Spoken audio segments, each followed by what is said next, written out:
ইসরায়েলের হাইফা ও তেল আবিতে হামলা চালিয়ে যাচ্ছে ইরান। ইরানের রাষ্ট্রীয় গণমাধ্যমের বরাত দিয়ে আল জাজিরার খবরে বলা হয়েছে, ইরানের ইসলামী বিপ্লবী গার্ড বাহিনী ওই হামলার কথা জানিয়েছেন।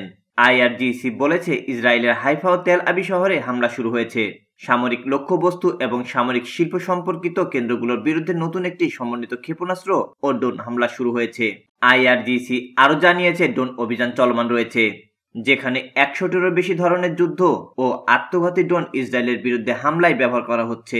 বিপ্লবী গার্ড বাহিনী সতর্ক করে বলেছে, তারা ইসরায়েলের সামরিক ও সামরিক শিল্পক্ষেত্রের লক্ষ্যবস্তুর ওপর ক্ষেপণাস্ত্র হামলার মাত্রা আরও বাড়াবে। ইরানের ক্ষেপণাস্ত্র বিশ্বের সম্মানিত মানুষদের আনন্দিত করেছে বলে মন্তব্য করেছেন ইরানের সর্বোচ্চ নেতা আয়াতুল্লাহ আল খামেনি। সামাজিক মাধ্যম এক্স অ্যাকাউন্টে শেয়ার করা একটি ভিডিওর ক্যাপশনে তিনি এই মন্তব্য করেন। ইরানের সর্বোচ্চ নেতা আয়াতুল্লাহ আল খামেনির সোশ্যাল মিডিয়া প্ল্যাটফর্ম এক্স অ্যাকাউন্টে একটি ভিডিও শেয়ার করা হয়েছে। ওই ভিডিওর শুরুতে গাজায় ইসরায়েলি বিমান হামলা ও বেসামরিক লোকের উপর চালানো সহিংসতার দৃশ্য দেখানো হয়। এরপর দেখানো হয়েছে ইসরায়েলের ওপর ইরানি ক্ষেপণাস্ত্র হামলার পর মানুষের উল্লাস এবং সেই সব ক্ষেপণাস্ত্রের ফলে ইসরায়েলের সৃষ্ট ধ্বংসের চিত্র। এরপর ক্যাপশনে বলা হয়, জায়নবাদীদের হামলার প্রতিবাদে ইরানের প্রতিক্রিয়া এবং বিশ্ববাসীর উল্লাস। এরপর ইরানের হামলায় ইসরায়েলের ক্ষয়ক্ষতি ও উদ্ধার তৎপরতার দৃশ্য দেখানো হয় ভিডিওতে। ভিডিওর ক্যাপশনে লেখা হয়েছে, ক্ষেপণাস্ত্রগুলো বিশ্বের সম্মানিতদের আনন্দিত করা হয়েছে।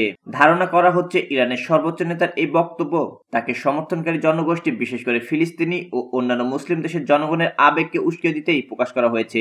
খামেনির এক্স অ্যাকাউন্টে শেয়ার করা এই ভিডিও এমন এক সময় প্রকাশ পেল যখন ইসরায়েল ইরান সংঘাত ভয়াবহ রূপ লাভ করেছে এবং মধ্যপ্রাচ্য জুড়ে উত্তেজনা চরমে পৌঁছেছে। এদিকে আয়াতুল্লাহ আল খামেনিকে আর বেঁচে থাকতে দেওয়া যায় না বলে মন্তব্য করেছেন ইসরায়েলের প্রতিরক্ষা মন্ত্রী। ইসরায়েলের একটি হাসপাতালে ইরানি ক্ষেপণাস্ত্র হামলার প্রক্রিয়ায় এই কথা বলেন তিনি। দুটি নিরাপত্তা সূত্রে বরাত দিয়ে ইসরায়েলি আর্মি রেডিও জানায়, গুশদান এলাকা লক্ষ্য করে নিক্ষেপ করা ইরানি ক্ষেপণাস্ত্রটি বেশ কয়েকটি ছোট সাব ক্ষেপণাস্ত্রের সমন্বয়ে গঠিত ছিল। আঘাতের পর ক্ষেপণাস্ত্রটি খণ্ডিত হয়ে অঞ্চল জুড়ে একাধিক স্থানে আঘাত হানে।